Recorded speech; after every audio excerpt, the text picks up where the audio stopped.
Network. This is the 5:30 News on Q2, Montana's news leader.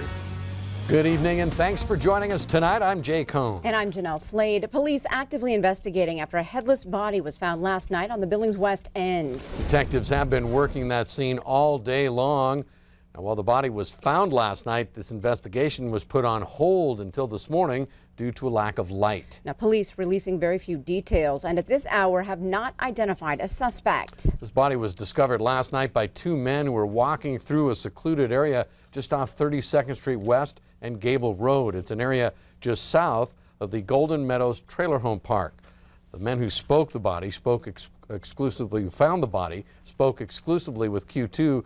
And they tell us the body was under some carpet and was headless. Police confirmed the body is that of a man, but have not released an age or any other sort of identification. A portion of the pre-existing Keystone pipeline is shut down following a leak this morning in the state of South Dakota. 210,000 gallons of oil spilled there. It's where the pipeline is in Marshall County, South Dakota, just south of the North Dakota line. TransCanada crews quickly shut down the pipeline to investigate the cause of the leak. The spill is the largest one from the Keystone in South Dakota to date. There are no initial reports on the spill's impact on waterways or wildlife. Now, today's leak comes just days before regulators in the state of Nebraska will decide whether to grant the Keystone's final construction permit there. That decision expected Monday. The end of Montana's special legislative session came early this morning.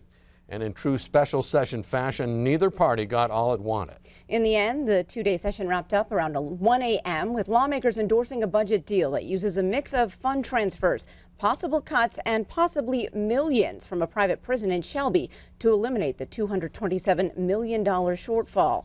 Governor Steve Bullock telling reporters that while he doesn't like everything in the plan, it will make things a lot better. Included in the budget puzzle is a bill that encourages the governor to extend the contract for the owner of the private prison in Shelby.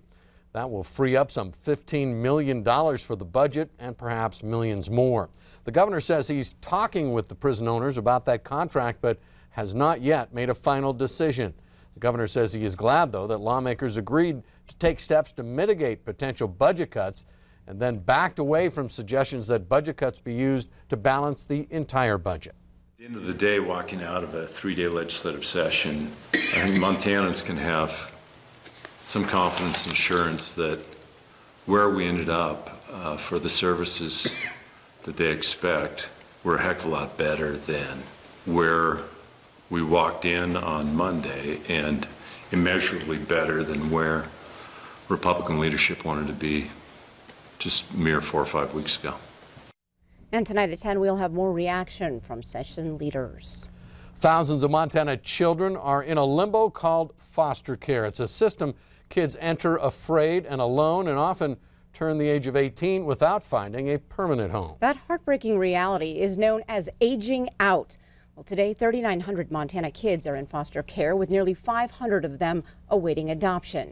In this special report tonight, Q2's Asia Gore takes us for a walk in their shoes to show us the challenges foster kids face now and later. My life today is basically just taking care of that little one and raising him to have a good life that I never had. Jasmine McCrae is a 21-year-old single mother. Her baby, King, is her pride and joy. Jasmine wants to be the mother she never had. She had a terrible drinking issue, and she just snapped one night and ended up cutting off all my hair with a butcher knife. My brother ran in the snow in just his pajamas to go get help. I do have a big scar on my head. That was the breaking point, the moment Jasmine and her 8 siblings were removed. She was just 13. Jasmine entered Montana's foster care system and lived with 5 different families over the next 5 years. I've been to Laurel, I've been to Senior, Skyview, and West. Before she graduated from any of those schools, Jasmine emancipated herself and dropped out. Nearly 300 miles away in Glasgow, Jimmy Walker was removed from her home after Child Protective Services learned her mother was an alcoholic and her boyfriend a sex offender. She would blame me for her financial problems because they took my part of the Social Security away. Walker's father died when she was an infant, so she was placed with a foster family in Livingston, where she lived through 4 years of high school. Unlike Jasmine, Jimmy was not forced to move, but she too was never adopted. This year, as Jimmy weighed whether to go off to college or return to her mother, the decision was made for her. Out of the blue, she just passes away, and I'm left alone up here with no one.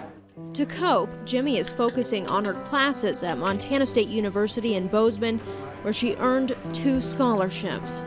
I want to succeed. I want to do good, so my life doesn't suck anymore. Jasmine and Jimmy entered the same system and left on 2 different paths. State data shows 65 Montana kids aged out just last year. Many are now in jail, on government assistance, even homeless. Suzanne Braun with Child and Family Services says a lack of foster parents and high caseloads for social workers keeps kids in limbo. Best practice would be in the lower 20s. So our workers are carrying double that. To help bridge the gap, programs like Chafee offer career guidance and life skills. Early on, I really pushed education and learned really quickly that these kids don't grow up in homes where they're required to go to school, and that's not made important. I had to learn really early on that they didn't want to continue on in education, that wasn't a failure, that there's lots of ways to be out in the world and be successful. Chafee Director Stephanie Marquis says employment, housing, and parenting are all forms of success. She's mentored hundreds of kids in the Yellowstone County program. Only 2 graduated college. Their mental health gets in the way of all of this. So they have a lot of grief and a lot of trauma that they face that normal kids just don't have to go through. Tumbleweed crisis counselor Rebecca Perfect answers calls from teens in their darkest hour. I've had numerous calls of just, is there a place that I can stay tonight? A lot of the homeless teens that are just needing a warm place to stay. Perfect brings personal experience to the conversation. She was in foster care, shuffled through 5 different homes in just over a year. It's just feeling alone and not belonging to any family. No one's going to understand you. Perfect did not age out. She was returned to her mother. And Braun says that's the goal, reunification. But for many kids, home is too dangerous. Entering the foster care system should be an experience for them that reaches out and embraces them and wraps around them to get them the services that they need. But it also can come with a different set of trauma for children as well. As they navigate adulthood, it's not without the trauma they experienced as children. Jasmine and Jimmy tell me they want a system of care redesigned with kids in mind, one that offers options and gives foster kids a voice. In Billings, I'm Asia Gore, MTN News. Thank you very much, Asia. Wow. Neglect, abuse, and exposure to illegal substances are the most common reasons children are placed in foster care here in Montana. To learn more about how you can help, we invite you to visit our website, ktvq.com, for more information. Still to come on tonight's 5:30 News, it took just seconds for photographers to capture history, and now you can have the chance to do the same for a child in our community. And in sports tonight, Forsyth plays in its first football championship on Saturday. Hear what players are saying about their undefeated run. And coming up in weather, it was a beautiful day early on, but now it looks like we actually topped out at 59 degrees. You won't see that for a while, but what you will see is maybe some snow in the morning. We'll talk about it in a few more minutes.